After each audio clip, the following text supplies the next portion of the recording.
Bienvenidos a Saber Rural. Qué bueno que estén ahí para poder compartir con ustedes todos los adelantos científicos y técnicos que le permiten a las distintas cadenas de valor seguir avanzando y mejorar.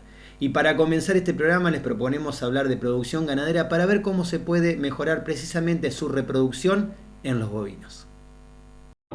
Los estudios sobre genética bovina y su aplicación a la mejora reproductiva han mostrado grandes avances en los últimos años.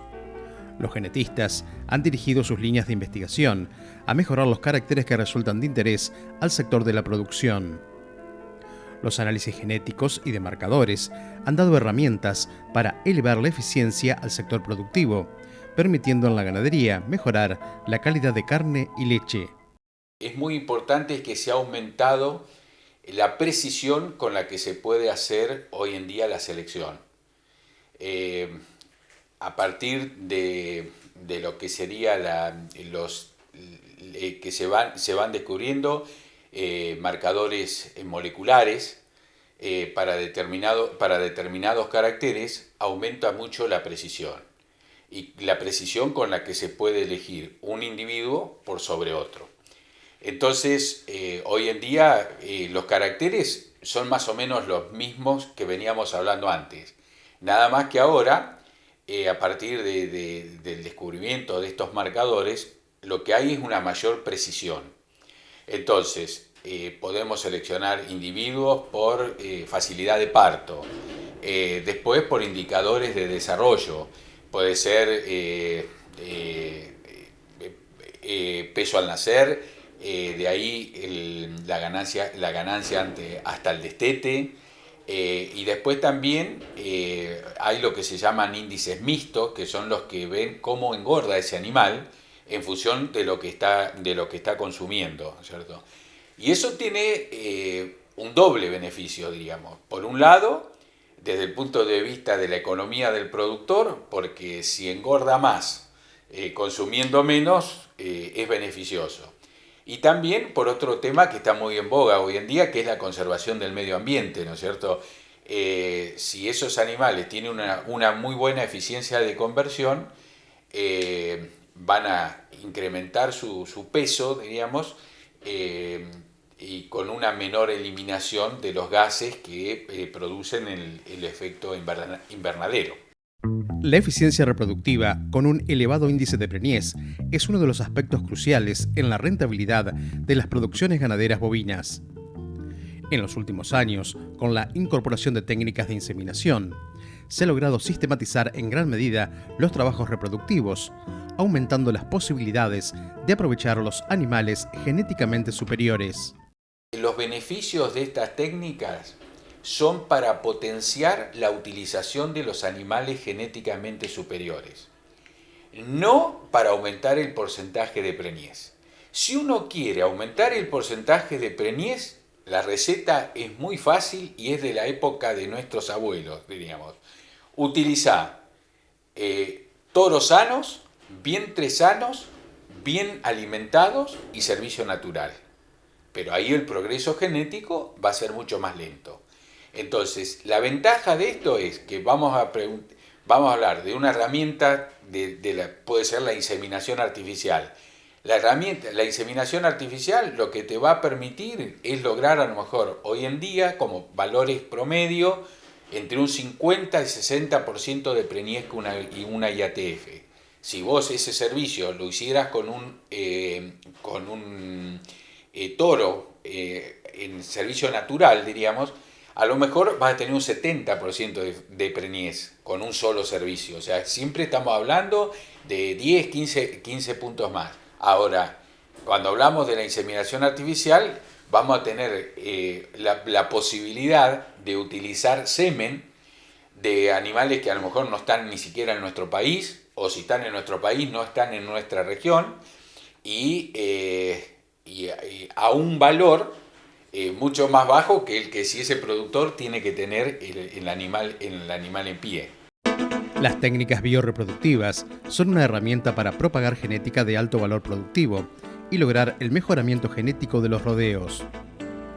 Los programas de mejoramiento genético son un elemento para la proyección de la empresa ganadera, permitiendo a los productores impulsar acciones para elevar el potencial de sus animales a través de las distintas generaciones y mejorar aspectos específicos de sus rodeos.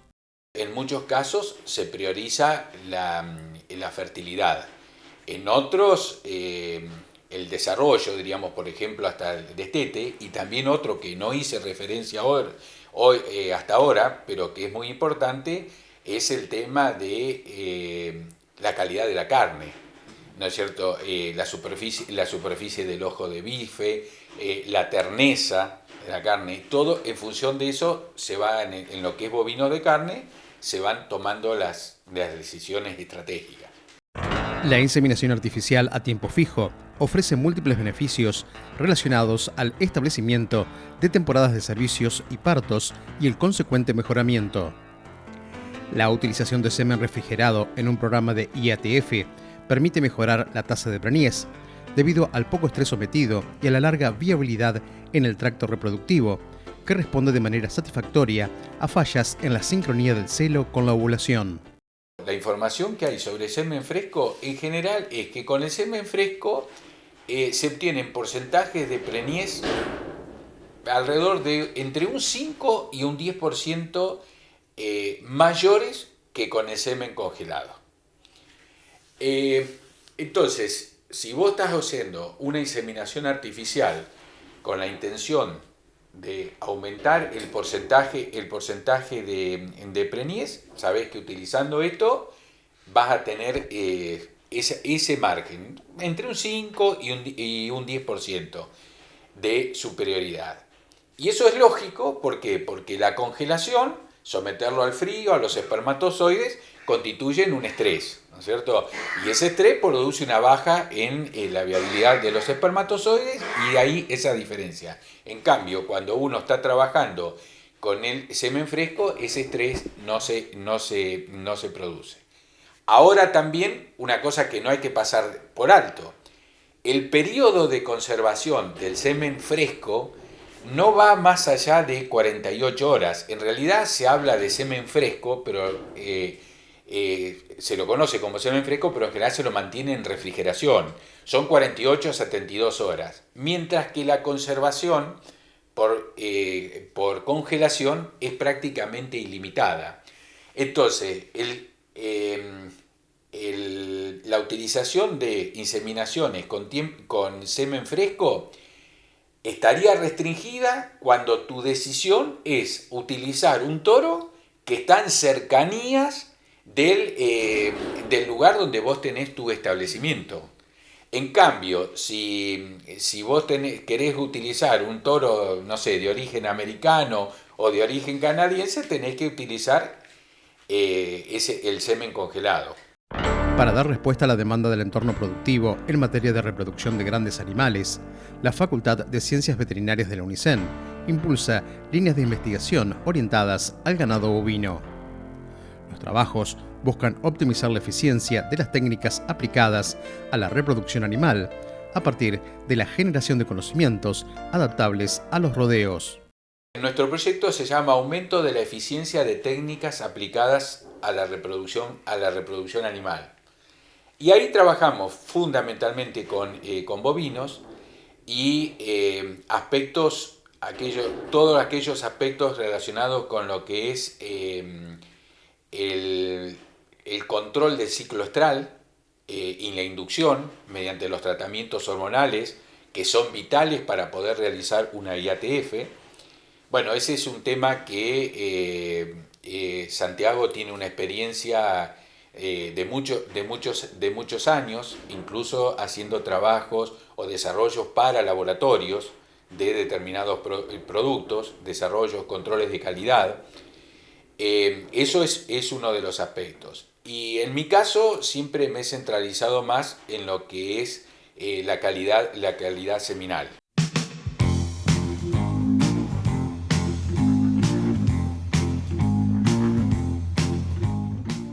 Después de ver cómo se puede mejorar la eficiencia reproductiva de los bovinos, queremos agradecer a los referentes de la Facultad de Ciencias Veterinarias de la UNICEN por su constante aporte en conocimientos. Y a ustedes que nos acompañan les proponemos hacer una pequeña pausa, pero no se vayan porque en nuestro próximo bloque les vamos a contar cómo se puede hacer una producción sustentable.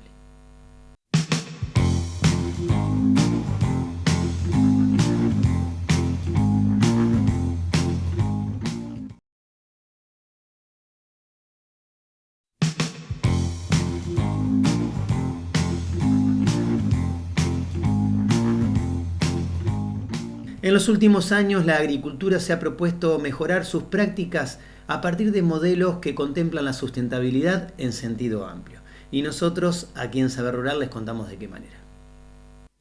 La mirada economicista de la producción agropecuaria no contempla en profundidad el aspecto ambiental. Sus postulados básicos plantean que tierra, trabajo y capital se combinan en el proceso productivo para obtener bienes y servicios destinados al consumo o la inversión para satisfacer necesidades. Frente a este planteo, el concepto de sustentabilidad propone revisar los riesgos reales a los que se enfrenta la producción agropecuaria, si no contempla el equilibrio ambiental, social y económico. Básicamente el concepto de sustentabilidad es para nosotros hoy un nuevo paradigma. Un nuevo, digo, comparado con lo que fue nuestra formación, digamos, de grado. Nosotros estábamos en otro paradigma, en la maximización de la eficiencia productiva, lo que se llamó la Revolución Verde. Así nos formamos. Nuestros graduados hoy en día están transitando otro paradigma, que es el paradigma de la producción sustentable, o de la sustentabilidad en todos sus ámbitos, porque también tenemos que llevar la carrera de profesorado en ciencias naturales. Por ejemplo, uno podría pensar que el paradigma no los alcanza y por el contrario, justamente hay mucho de lo que ellos están aprendiendo a transmitir a los ámbitos educativos que pasa por ese mismo paradigma.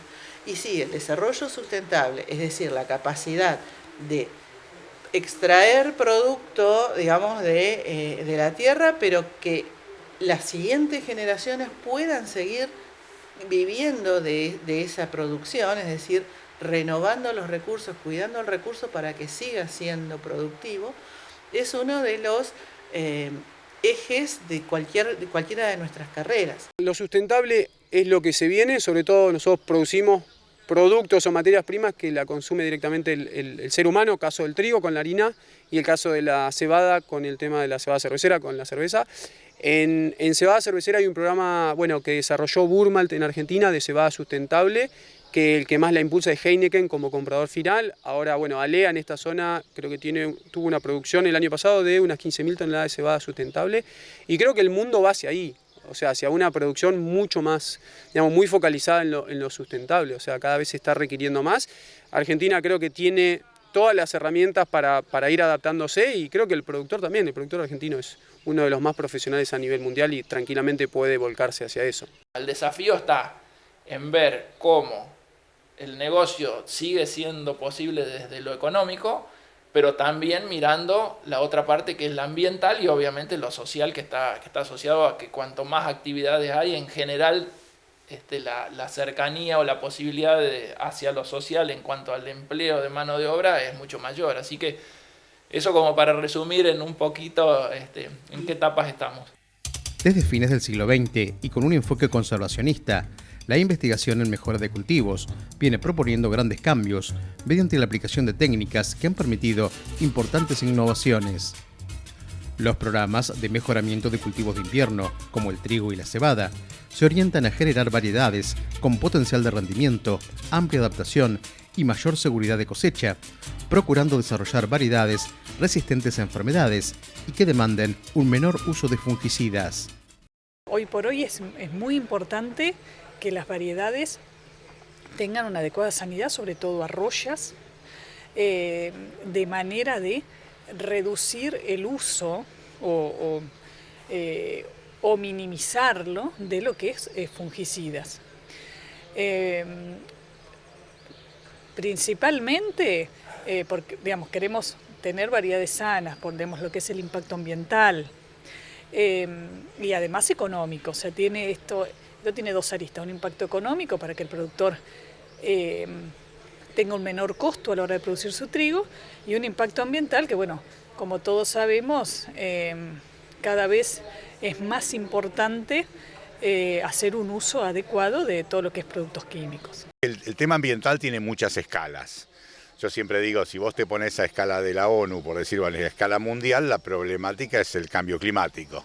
Y vamos a discutir los bonos de carbono, el problema de la huella de carbono, la huella hídrica. Cuando te venís al barrio, cuando te venís a la puerta del vecino, ¿viste? Ahí lo que está impactando es todo el tema de las aplicaciones periurbanas y toda la situación, que es otra realidad, otra... o sea, es muy difícil encontrar un eje coherente para todas las realidades.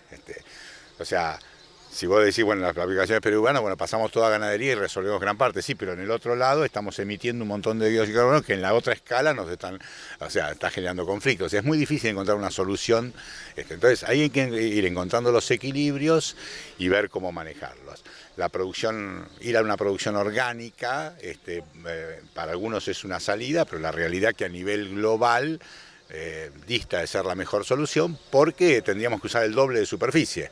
Y si usamos el doble de superficie, vamos a ocuparnos de tierras que no son aptas y va a ser mucho más agresivo el entorno. Entonces, bueno, hay que encontrar un buen camino y ahí estamos dando vuelta entre nuestros modelos y la agroecología, encontrar cuál es el camino. Para eso, en Marisierras, el año pasado empezamos a estudiar una cantidad de sistemas, hemos puesto experimentos donde tenemos sistemas que yo llamo EcoPlus, o sea, prácticamente sin insumos, sistemas banda verde, sistemas tradicionales y sistemas intensivos. Y todos esos modelos están confrontados con cultivo antecesor de servicio o con cultivo antecesor normal, un girasol, maíz, soja, etcétera. Y bueno, realmente los experimentos son maravillosos. Hoy tenemos en la zona, en cada uno de las regiones, desde Dorrego, desde lo que es Orense en realidad, desde la zona seca de Tres Arroyos hasta acá tenemos en la costa, tenemos en Centinela del Mar, tenemos en Pieres, tenemos en Tandil, y todos estos experimentos realmente están mostrando que con cultivo de servicio podemos de alguna manera repensar nuestro sistema de una manera inteligente. Vos querés competir con otros orígenes, bueno, tenés que adaptarte a lo que te pide el mercado, y en este caso lo que te está pidiendo es sobre todo en los países de mayores ingresos, es una producción sustentable. Entonces, más allá del costo, me parece que es el posicionamiento estratégico que tiene que lograr Argentina. En los años 80 yo desarrollaba modelos intensivos y los productores me decían, Jorge, dejate joder con esta pelotudez, esto lo hacen en Francia, pero acá no cierra. Bueno, terminamos usando, gracias a que desarrollamos eso muy precozmente, lo pudimos utilizar en todas las regiones y hoy es el modelo prácticamente que estamos utilizando porque lo empezamos a estudiar con tiempo y hoy necesitamos estudiar con tiempo los modelos alternativos y empezar a sentar las bases con información seria. La agricultura de conservación en general y la siembra directa en particular ofrecen una alternativa productiva que permite mantener los rendimientos, disminuir los costos y a la vez impactar sobre el ambiente, principalmente sobre el recurso suelo, de una manera menos agresiva. Los modelos de producción bajo criterios conservacionistas contemplan el desarrollo sustentable de las comunidades locales a partir del fomento de sus potencialidades sociales, culturales y económicas, en armonía con su entorno ambiental y con sus valores morales y principios éticos. Creo que sí, que el productor argentino, más allá del costo, está viendo y se está amigando mucho más con la sociedad. En esto hay campañas sucias para tratar de, digamos, de alguna manera de ensuciar el negocio diciendo que, bueno, que el agro contamina y demás. Y la verdad que no es verdad. El agro, digamos, tiene un rol muy importante que es alimentar al mundo. Y creo que Argentina o el productor argentino está cada vez más en camino de volverse un productor muy sustentable a nivel global. La sustentabilidad en realidad, la sustentabilidad está... Si uno mira, la sustentabilidad se basa en los tres grandes ejes. Uno es el eje económico-productivo, el otro es el social y el otro es el ambiental. Bueno, el desafío está en encontrar el equilibrio. Si uno quiere irse hacia alguno con especial énfasis, y difícilmente estemos hablando de sustentabilidad equilibrada, que es el desafío. O sea, cuando uno habla de... yo creo que hay que hablar de que somos más sustentables y no de que somos sustentables per se, porque difícilmente encontremos, o sea, podamos cumplir los tres ejes al 100%. Entonces, bueno, lo que hay que ser es consciente, y para eso es la base en la ciencia, de encontrar el equilibrio, valga la redundancia, el equilibrio justo de esos tres grandes ejes. Entonces, bueno, ahí está el juego, y esto de la intensificación que nosotros proponemos, esto de tener mayor tiempo los cultivos con raíces vivas y demás, nos ayuda en el eje de lo ambiental, sin perjudicarnos, quizás no solo no perjudicándonos, sino a largo tiempo ayudándonos en lo productivo y en lo económico.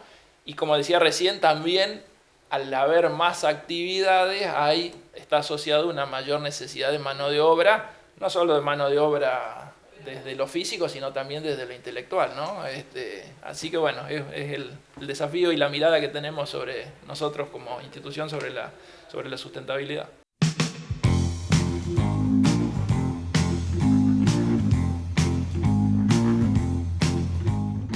Les proponemos ahora hacer una pequeña pausa. No se vayan, que enseguida volvemos con mucho más Saber Rural.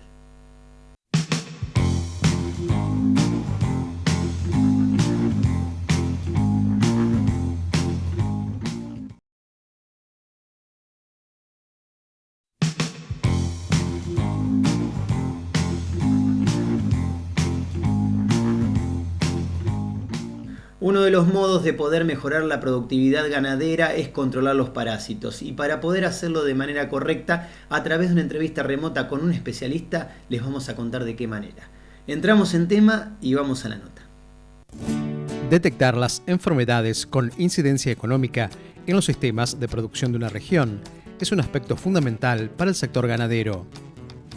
La presencia de parásitos internos es uno de los principales limitantes de los sistemas productivos de Argentina, dado que son capaces de comprometer seriamente la producción de novillitos y vaquillonas.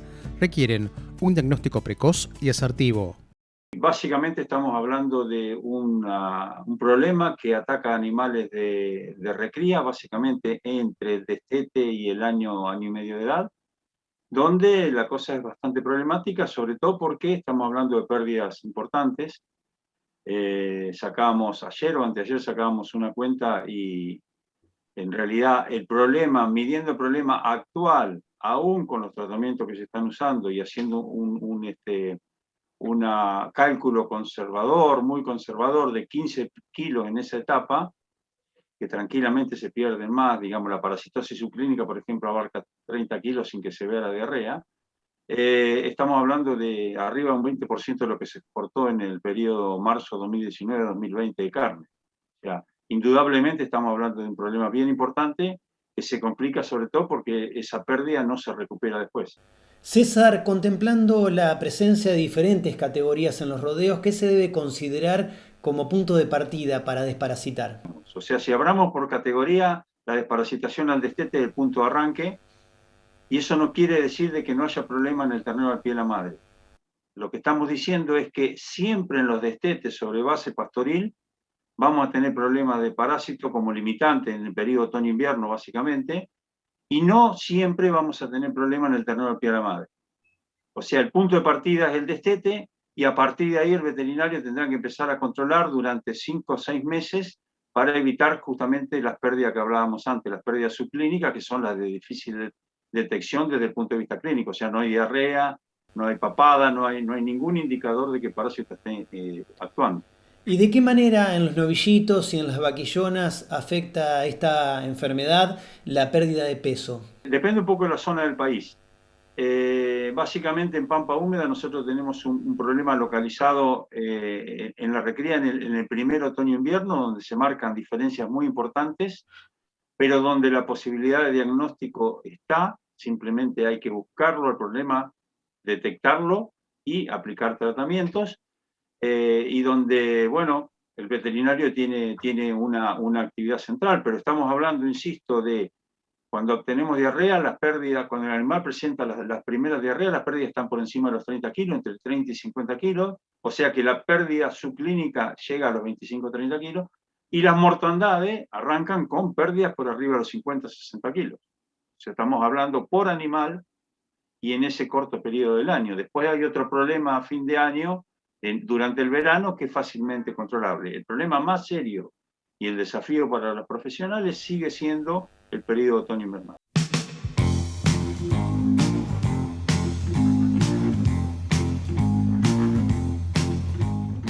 Amigos del campo, de esta manera llegamos al final del programa. Muchísimas gracias por habernos acompañado una vez más. Nos vamos hasta dentro de una semana, cuando los estaremos esperando para compartir nuevamente junto a ustedes mucho más Saber Rural. Hasta entonces.